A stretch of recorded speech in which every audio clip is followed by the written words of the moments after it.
too. Hello, everyone. Welcome to the Talk of Fame podcast. I'm Kaiman Tigney. Today, we're joined by Vidal Webb, a native of Vitelle. Daytona, Ohio. She's always been an entertainer and would steal the show every chance she got.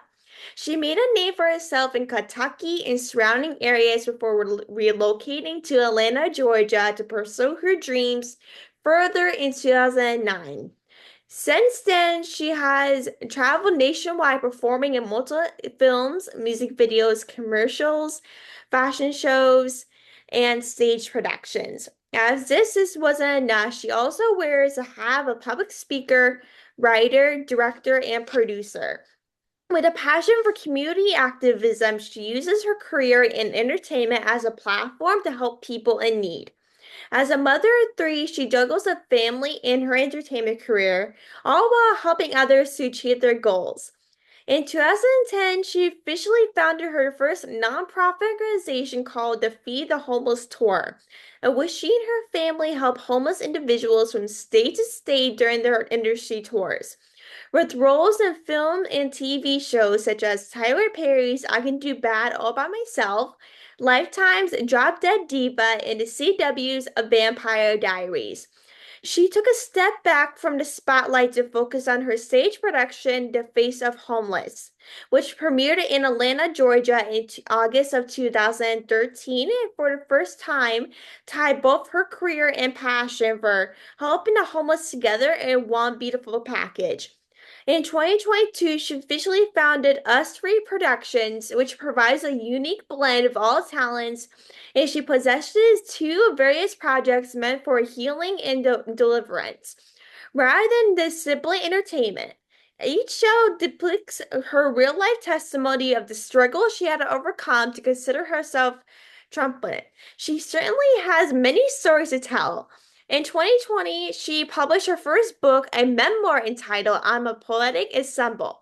This unique autobiographical self-help book of poetry tackles though tough topics such as depression, suicide, abuse, human trafficking, and other various topics that she has experienced firsthand. But to go through life's difficulties, this rising star is a true definition of determined as she continues to rise to the circumstances life may bring. Welcome to the show. I'm so happy to have you on and joining us on the show. Thank you. Hello. Thank you for so much for having me. I appreciate you. So you grew up in Daytona, Ohio, not too far from where I am in Scranton, Pennsylvania, which is awesome. But can you share some of your earliest memories of performing and what inspired you to go into the entertainment industry? So I've wanted to be an actress for as long as I can remember. I never remember not wanting to be an actress. So I I'm not really sure what inspired it. All I can say is that it's a God-given gift and talent, and I knew that that was my calling very early. So I've just always pursued that. I didn't necessarily have the upbringing and the support of family to encourage that, so I pursued that against all odds, against being told that's not a real job and all of these negative things that come with that, and continued to still go after that. So I performed in plays in school, in church, and things like that to start off. But then in 2009, I moved to Atlanta and made it my full-time career. I left the day job and just went for it. So I've just been kind of going at it ever since. Like I know, like when people think of entertainment industry or jobs, they're like, this is not a real job. This is like a side hobby. But Right, sometimes right. when you're starting off, like most of the Hmm. time, you probably have like a day job or a part-time Right, full job right. to make a living or to apply for different things as an actor Hmm. or whatever you decide to go into. Like were there any like circumstances or anything that you had to go through during like kind of first couple of years as an actor, or was it kind of like smooth traveling all the time for roles? Like what was that like for you early on? Of course it was rough. I don't know if anyone has the testimony that it's just smooth sailing. I don't know if Oh that's yeah, even true. possible, honestly, but yeah, so I mean you're always going to experience the rejection and the not being right for the part, and you have to go through 100 auditions before you get one. So you're always going to have that experience. Myself, I think the the worst experiences are what often makes me go even harder. So what really made me to leave the day job and go full time at this was not like I just had an epiphany one day and I'm going to do this now. It wasn't a good pleasant experience. It was I was getting fired from my day job from like I got fired from every single day job I ever worked. And every single time I got fired, it was for something crazy, like either somebody didn't like me or I was inspiring people too much or just something completely insane. And Sure. so by the last time I got fired, I was told that I was too pretty to work a regular job and I'm going to have to be an actress. I'm going to have to be in the entertainment industry because that's the only option that I have because I'm pretty. So I was just like, you know what? This day job thing is not for me. This is a sign. God is telling me to go for it, go full time. And I just never looked back. So I didn't necessarily go for it just because I wanted to and I was inspired to. Like I kind of was forced and pushed into it. So it was the best thing for me, even though it looked bad at that time because I was being rejected, I was being fired, and I'm losing my income and all of this stuff. I just embraced that and just went for it from there. Like that's crazy that they fired you for the stupidest reasons. Like, is it Yeah, possible to sue them for that for the stupidest reason? right. I'm sure there I is. thought about that. I really did. But then I just kept saying, you know what? The battle's not mine. I'm like, God, handle this. Hey, it's a So, true blessing. As long as you pursue acting, that's probably mhm, God's way of telling you, well, just quit the exactly. day jobs and just go for acting. If Right. what else would Exactly. their other signs be besides that? Probably just your mind is probably the other answer for you. Yeah. And then just knowing that it's something that is outside of the norm for me. So, like, me, myself, if I was to choose something, like what would I want to be doing with my life, regardless of, set aside any calling, any purpose on my life, I probably would live in the woods and live off the land and just have the most peaceful, regular, not 21st century life ever. That would be me. And then, But because I know that I'm called to something bigger, I have to work outside of my comfort zone. So I'm very much an introvert. But I have to all the time get up and talk and meet people and sign autographs and do all these things all the time. But that's not comfortable for me. But when I watch on videos, I watch playbacks of things that I've done, projects that I've worked on, shows and all of this stuff. Like I almost don't remember doing it. It's like I just disconnect from me Mhm. and I just allow God to take over and just show me what I'm actually supposed to be doing. And I see from the outside looking in that okay, I was made for this. Like this is not just something that I just want to do. So it's continuing to walk in that purpose and seeing it for myself and the results that are coming out of it and how many people are being helped because I'm continuing to do something that's not necessarily comfortable for me. And that's what continues to remind me like, okay, I'm on the right path. This is what I'm supposed to do. I'm the same exact way, but I'm like an introvert and extrovert, depending on what Right. situation I'm in. And Right. sometimes, like when I'm this like uncomfortable or I'm just kind of being Mhm. extrovert, I just like lean out and don't remember anything from the day after. Like Right. You kind of just kind of disassociate. Yeah. like distance myself and be like, why am I here? Mhm. Like, Right. why did I buy tickets to this thing? But when you're an actor and see things like yourself, like you have to force yourself to go to do speaking stuff, right? Speaking Yeah. in front of hundreds of people or Mhm. multiple people at a time. And honestly, that scares the crap out of me that I Right. personally can't do that. But that's a part of growing, especially as Right. an actor, You'd that's be there's surprised what you're capable of. like certain situations that you have Mhm. to do to get out of your comfort zone or you're not comfortable with it. Like there's many Yeah, situations I'm sure you have dealt with as well that it's like exactly. you have to do things that you do not want to do and Right. it's a pain, but it Right. does help you grow as a person. Mhm. Growing pains. Absolutely. Yep. So, your passion for community activism is really amazing. You do that all the time. But how did you decide to use your platform and entertainment to support those in need, particularly with the Feed the Homeless tour? So the passion for helping the homeless, like you said, that specifically, it just stemmed from just me seeing other, people on the streets, people with the signs, what we see regularly when we're driving, and just just a compassion for another human to say, why are they in that situation? What put them here? How did they get here? And so that just kind of stemmed out of curiosity at first, but then realizing, or it being brought to my attention, that there was so many injustices taking place, whether that was, with the veterans who fought for this country and are now homeless on the streets, or, there's just so many things going on. And every time something's brought to my attention, no matter what that is, it's like, I got to do something about this. Like there's just something in me that I just gotta I'm fix the this. same Like, exact is way. someone not, why is no one noticing? Do people not know this? We have to fix this. So that's where that really came from. And then of course my passion has always been acting. I've always just done that. I know that's what I'm called to do. So at some point they just kind of merged. It's like you're gonna use whatever tools that you have at hand to make the injustices go away, to fix whatever the problem is. So I saw the problem, I had the tools, and I just started using my tools to fix that problem. So in creating my show, The Face of Homeless, I was able to bring to everyone's attention that a lot of these organizations that we're donating to regularly are not actually helping. Their money is going towards marketing dollars and things like this.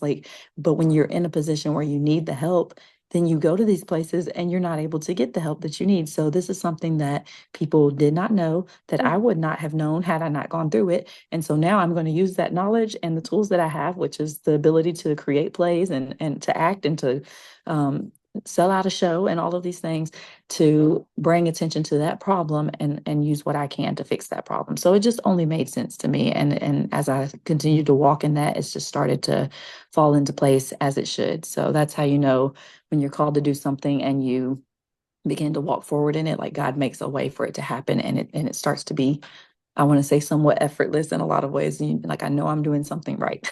It definitely is. It really is a calling. Like sometimes you Yeah, don't expect to do something until you actually do it, maybe years later. And right. to like go back on like the homeless part, like recently, in recent years, a lot of people are kind of going more homeless. And so, like, Hmm. I know with veterans, there are more and more veterans going on the streets. Hmm. And I Hmm. come from a military family. So if I saw someone in my family that Yeah. deserved to be homeless, I'm just like, Hmm. I can't do It this. hits I home, can't. like, yeah. Like it Hmm. literally hits home.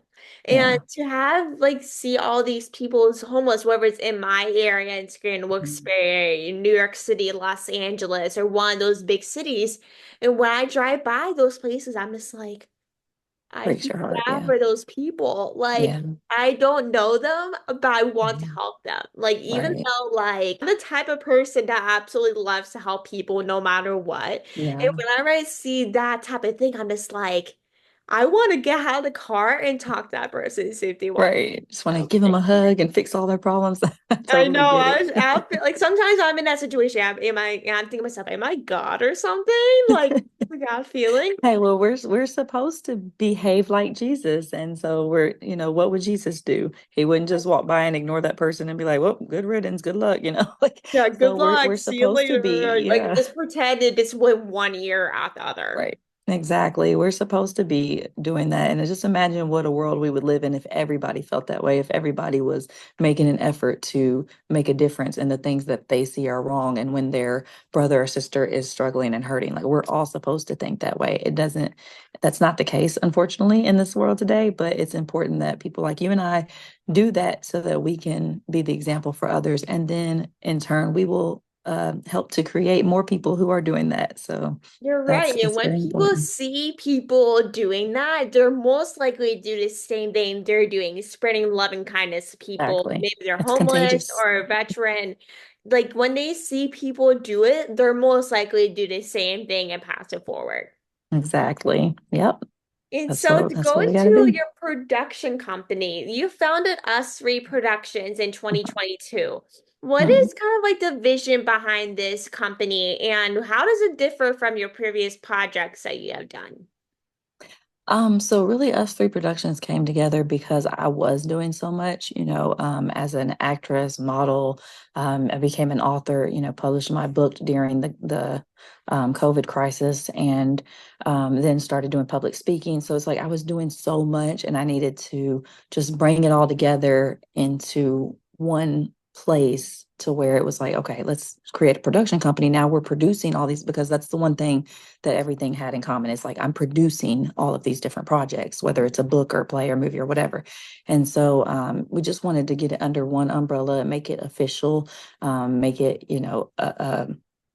a recognized company to the government as well, and just do things, obviously we all want our passions to be also our job and our source of income. So I had to, just start making the steps to make it a job, and then also provide jobs and opportunities for other people, because the team started to grow and people started to come along, volunteers coming along to help to grow that vision, who also felt called to that. And Mhm. so it's just kind of gone from there. So it was something that was necessary to be done, Mhm. but then it just covers everything and makes it easier for me to say what I do as the founder of Us Three Like make Productions, the that say I don't like have to add list the all of these founder things. and all that to the list.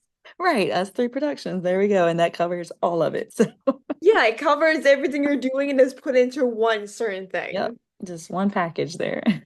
Hey, it makes our lives 100 times easier though. Like to Right. tell people what we do, it is less Mhm. explaining to people. Exactly. And then it's also completely different, because when you think of a production company, most production companies, I don't want to say all, but I'm pretty sure we're probably the only ones doing this. Still got to do my research on that. So fact check me if y'all like to. But most production companies are focused on producing movies. When you think of a production company, Yeah. they're doing movies, or they're sticking to one thing, television and everything. And I was always told, like, you have to choose one. Like, you can't do all of the things. You have to do the one thing. And something about that just does not sit right with me. Still doesn't. So I decided to put everything into one. So what we produce is not just movies. It's not just plays. Like, we produce projects that are film, and live production all in one, and then are also based on a book. So there's always a book about everything that I produce. And it's like, who's doing that, so it's Yeah, really it's very rare. yeah, I like to call it a movement, because it's not being done like this. And then to take the purpose is the message. That's the one thing that's always going to be there through every project that's done. And to take that and then present it in a way that the community, the public receives it better, because everyone likes movies, everyone likes TV, everybody, some people like to read, not everybody likes to read, but like, Mhm. it's presented in multiple different ways. Even music is something that we're going to also get into producing more of. So it's like we're covering all of the realms of talent and entertainment, and there's not a production company doing that. Yeah. So yeah, so I have a tendency, when you tell me I can't do something, that's exactly what I'm going to do. Oh, I'm the same way. Like It's whenever like it says daring someone me, like, like, "Oh, you have too much going on," I'm like, I don't care. I'm doing this yeah. anyway. If you dare me to do something, I'm gonna do that. Oh Or you yeah, tell and me I sometimes can't I'm do like, well, something, I'll try it. I don't know if it's gonna last, but I can take a shot at it and I'm see. gonna make it happen. But to go back to like what you said, like to Mhm, production companies, it's most of the time specifically maybe just for music or mhm, movies. It's that's mhm. kind of Right. what most like Mhm. production companies are. But Right. to do something that covers maybe a variety of things is something Mhm, that I personally don't see often, and I mhm. don't think there's a ton of stuff out there. Like Yeah. if you guys know any production companies that does a variety of different things, Let let me me know. know. I'd love to I'd hear. like to meet them. Yeah, we all love to meet those companies and learn more. But to see those companies like yourself do that, like to go variety of, it's like Mhm. awesome to see because most companies, like especially production, only stick to maybe one specific industry and that's Right. it. Mhm. Yep. And to go to your memoir, I Am a Poetic Ensemble, it Mhm. tackles some heavy topics. And so what topics do you uncover in your book? Okay, so just to name a few, we cover the topics that people don't want to talk about. So everything from depression, just trigger warning everybody, depression, suicide, abuse, domestic violence, child abuse, human trafficking, homelessness, of course. Everything that I talk about and cover in any of my projects, be it a book, play, whatever, is stuff that I've experienced myself. So I only speak from what I know. Mhm. And as life continues to unfold, I'm constantly learning stuff every day. So I'm never going to run out of material to give you guys. Um, but yeah, I speak from my own personal experience and life experience, and things that, over the past history of existence, have been kept quiet for the most part, a lot of the things that we talk about. But we are coming into a day and age now, a day of social media and technology where we are talking Yeah. about things that nobody wants to talk about. We are, we had the Me Too movement and all of these things. Like people are coming out with their truths, and it's Yeah. helping so many other people in doing that. So that's Mhm. just a few of the topics that we cover in the book and in my shows. Ooh, like that's so great. Like I have to read the book one of these days For once sure. it's definitely something I love to learn more about because I literally like go crazy about those topics and to learn more about them. So I have definitely have to buy the book next couple of weeks. For sure. I'll definitely send you one. I'll sign it and everything, right? Oh, thank you. So the next question I have for you is like, what was kind of the hardest part about writing your book and kind of sharing your experiences? Because when people share their experiences most of the time, it gives them kind of relieving those dark moments like that they had gone through, Hmm. especially if it's your personal experience. Yeah, so writing it wasn't the hard part. That was, like you said, that was therapeutic. To like the going through the process of writing it. I had been writing it for a long time, like since I was a teenager. So a lot of what's in the book is journal entries, poems. It's written in poetry format so that it flows easily and it's more relatable, and people who like poetry will love it. So the writing part was easy. When I got to the editing part, that was a little bit harder because there's certain ways that I do write that communicate a specific message to the people that I don't want an editor to come and change that. So that was a little of a struggle. But the hardest part was when it was all done, and now it's time to actually push the button to publish it. Like just push the Mhm. button. So that was the hardest part, because it's like, okay, now, it is finished. And, you know, leading up to it, there was a lot of distractions and procrastination and everything on my part, but I still knew what the ultimate goal was. And even though that came years later than I expected, by the time I actually got to publish it, I made it there. As you know, I didn't make it there as quickly as I had originally anticipated with the setbacks, but I made it there. And now I'm here. I got to push this button. And now my mind is really messing with me with what are people going to think and how are people going to receive this? And all the people that are tied to this story, which I don't mention any names. I never mention names because it's about the problem, not the people, right? Mhm. So it was just such a hesitation, but I had to really weigh the pros and cons like I do with any decision that I make.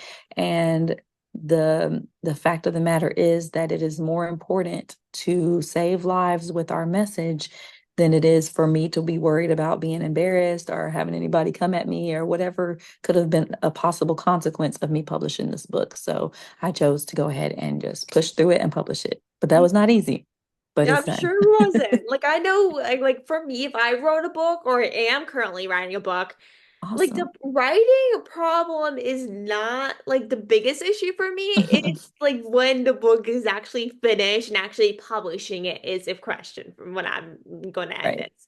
But it's like with all the money spending, finding a publisher, like distributing the books, like the amount of time it takes is going to be a big issue for me.